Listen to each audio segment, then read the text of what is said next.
Hello everyone, I hope you are enjoying the course and we are almost done. So you already know the exam date. So if you go to the final exam information page, I also sent you an announcement. So you already know when is the exam and it should be on your SSC calendar. When you register the course, that should be added on your calendar. So the exam date is actually added by UBC. So they set the exam date, which is 20th August from noon Vancouver time. So I already heard from a few of you that this time doesn't work for few, and you can let me know quickly so that I can add your time. So you need to let me know why it doesn't work and what time you want to write the exam on that day. I can also take it on the next day, but if it is absolutely necessary, so it should let me know the Vancouver time. So you can see that the final exam, we are again taking it using the Proctorio. If you find that Proctorio is challenging or you are struggling with this system, just like midterm exam, let me know. So during the midterm exam, I helped a few students so that they can actually enable Proctorio, or if the Proctorio is a problem in my other course, for one student I actually set up another procedure. So if you find it's actually creating some issue, then you can let me know. I can help you. So the exam date and time, and the office hours is posted on the office hours page. So if you go to the office hours, because after this week we are keeping extended office hours so that we can provide more help to you. So you can see the extended office hour before the final exam, just like the midterm exam. We are keeping on 17th, 18th and 19th. So 17 I will be keeping office hours, then our chase will be keeping office hours on these 2 days, and you can ask us question. If it is anything personal, then you can email me. So for the final exam, you have to use this page, final exam extended office hours. Also during the exam, I'm keeping myself available on the same page. So if you go to the Collaborate Ultra final exam extended office hours, if you go to the next, so that's the page. So you will see that page is available from 17th until 20th in the afternoon. So that means this is the same page we all will be using. Okay, then the final exam syllabus includes after the midterm exam syllabus. So that means after the midterm exam syllabus, we covered our RStudio, our Markdown. So I created a lot of pages on ARC. So you can see these are the pages I walk you through during the lecture time, during the pre-lecture videos. You need to review all of those, all the materials over there, and the assignments. You can see the you already worked on the assignments, exercises and quizzes on R and RStudio. Also we have relational database, where you worked with using the software named LibreOffice. So you learned that software, and on that page you will see that step-by-step guideline is there. I hope you all already worked on it. Also the exercise and quiz I included. You need to review that. And manage and analyze geodata. So you are currently working on QGIS, how to analyze geodata. Also there are 2 exercises and quiz related to this topic. You need to review those as well. So during the exam, just like midterm exam, you can keep 5 pages, 5 A4 pages. It's better if you keep it handwritten, but if you really want to print it, you can also print it. But since you are working from home, if you have the facility, if you can manage it, then you can do it, but handwritten I would prefer that. And scratch paper, you can keep scratch paper. That means the 5 A4 pages, that is for this cheat sheet. And the scratch paper, yes, you can absolutely keep that scratch paper, but you don't need to give it to me. Also, make sure that the scratch paper you have, you are not going to write down anything on that scratch paper, the questions I meant. You are allowed to use non-programmable scientific calculator. We don't need calculator for this course, but if you want, you can keep that. You cannot upload any file or any questions. Also, during this exam, you absolutely don't need to access any software. So that's why I created practice exam, also 2 pages. These 2 pages you already seen during the final exam, midterm exam and practice exam. So if you want, you can take a look at those.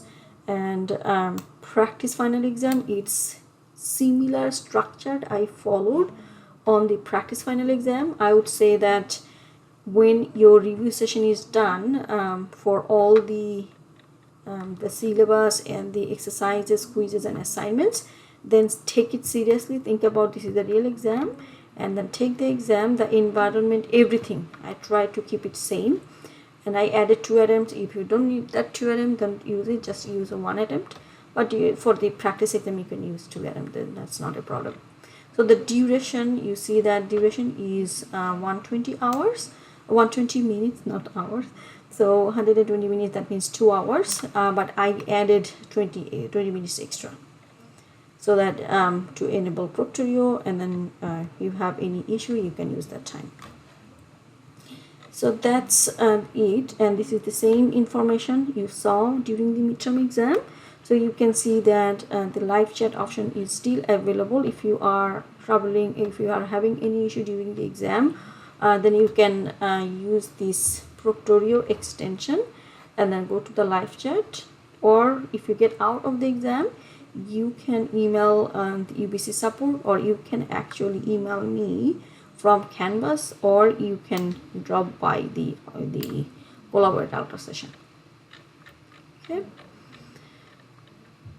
So if you take a look at the practice exam, so in the practice exam, you will see that if I preview it,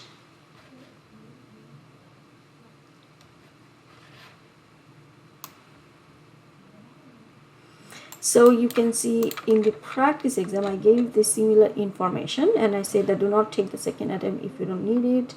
And during the exam, practice exam, I'm not available because it's anyone can take it anytime, so I'm not available all the time, but I'm available during the lecture time and during the office hours, extended office hours.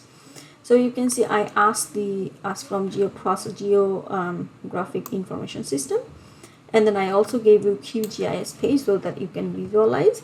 Whenever I feel like you need to take a look at the software, then I added a picture. So you can see the picture is added. The picture is really clear. So you can expect similar question in the similar structure, not the same question obviously, similar structure during the final exam. So you can say I added some fill in the blanks, and then just like midterm exam, our grader and myself will be grading them manually. So we need to check all the fill in the blanks, and multiple choices are there. Some questions are you have to explain, and then what is geodatabase, so we say that you can explain it in here. So you can see from LibreOffice, we also gave you the picture of the design view. Picture of the design view is there.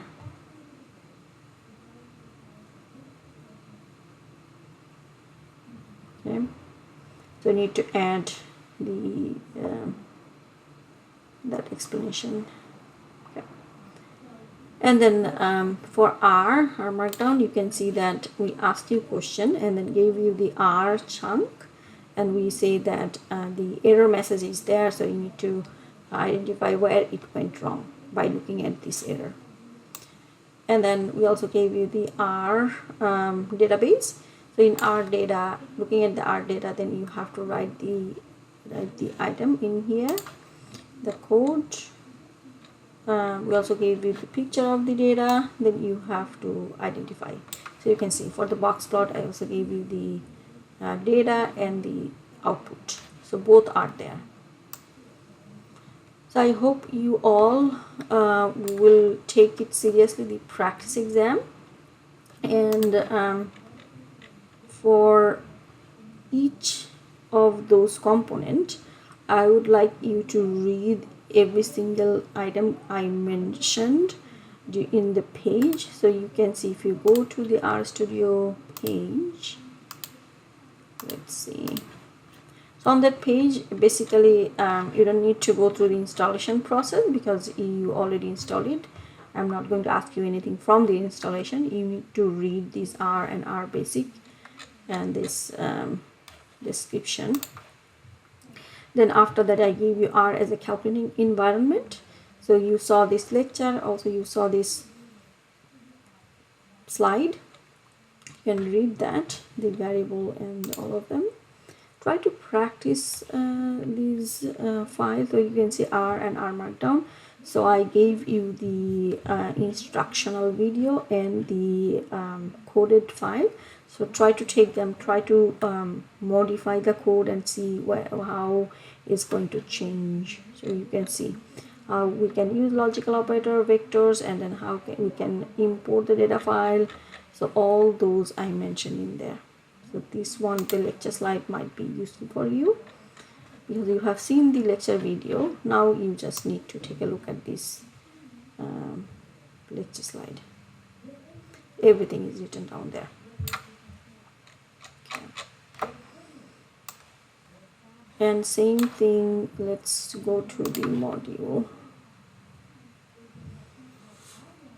So on the module page, you can see that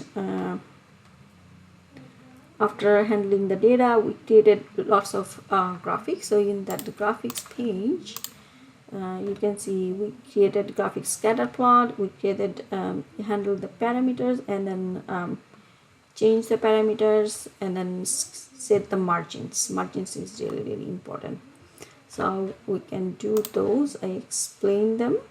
And then bar plot.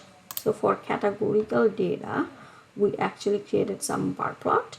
Also we added legends and how we can add legends, multiple legends, or a single legend, and how we can insert parameters on the bar plots. So I talked about it. And then the pie chart and histogram. In histogram, we basically try to show and summarize our numerical data. So if we have numerical data, then we can draw the distribution. So that part is really important. And then how we can draw distribution, just like histogram. Using the numerical data, we can create box plot, and so that we can visualize the summary of the data, and similar to the histogram, we can show the distribution as well. But pie chart is more likely used for categorical variable. If I give you categorical variable, if I ask you a question, what would be the distribution, or how we can summarize that? Maybe you can say that we can use the pie chart so that we can actually create some graph.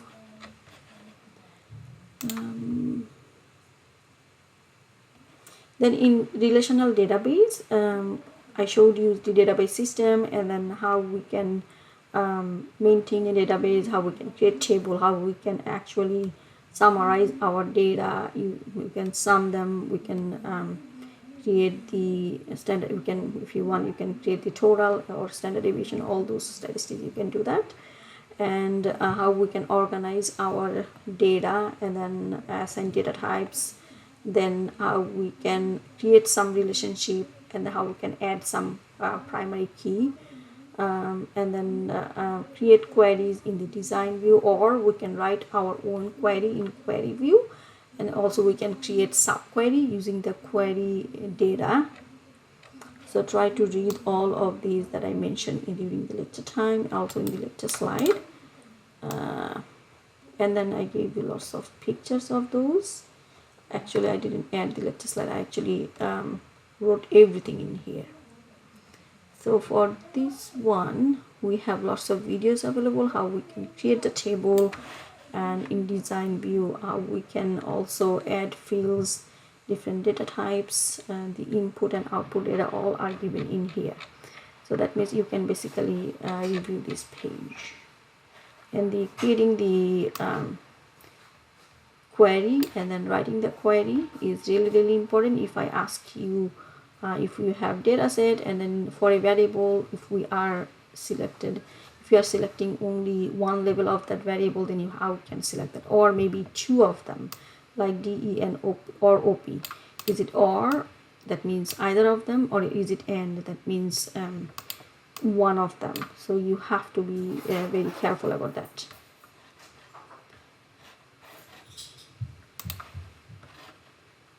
Then we have the manage and analyze geodata. In the manage and analyze geodata, you actually started working on the exercises. So you can see at first I added the lecture slides and talked about the geographic information system, and in the geographic information system, what are the data types, how we can change the coordinate system. So in QGIS we use the CRS, that means coordinates reference system, and how we can visualize our data, how we can symbolize, how we can add the map elements, and what are the sources of input data, what are the GIS data types. All these are really important for this course, for the final exam. And then map elements, modify the attributes, then geoprocessing tools. So you actually learn these 7 tools. You are going to learn using on the second exercise, on the last exercise time. So I hope you will enjoy that and review everything. So let's go back to final exam. So again, if you change your laptop or if you change your desktop, you need to take the practice test again. You need to use the Proctorio extension and in the Google Chrome browser. Those two are absolutely important, and if you figure out if you have any trouble, let me know. Okay, try to drop by my office hour, TS office hour, so that you can ask me more questions. I hope we will be more helpful. And lastly, last but not least, if you can manage time, please try to give me your feedback. Your feedback or your review of my teaching is really important for me. So if I absolutely need to hear from you, because this is really important for my teaching career, so that I can improve. So when I started teaching this course based on the teaching evaluation, I always try to incorporate what students were saying in the last term. So this term as well, I would like to hear from you. Also, you saw that I time to time I ask you, and then based on your suggestion, I try to add videos. And then it was not my plan to pre-record, so I was pre-recording. I was providing help whenever I hear from any of you, or any regrading or anything I hear. So you will see that I sent an announcement and I requested you to actually this one, the teaching evaluation. So if you get time, please provide your comments, and then provide your guideline where you think I can improve, where you really like. Then I can keep it same for the next time. So that will be really helpful for me. I hope you can manage time. Thank you so much for being with me in this course, and thanks for taking this course. I hope you enjoyed. Thank you so much. Hope to see you during the exercise session this week and in my office hour. Bye.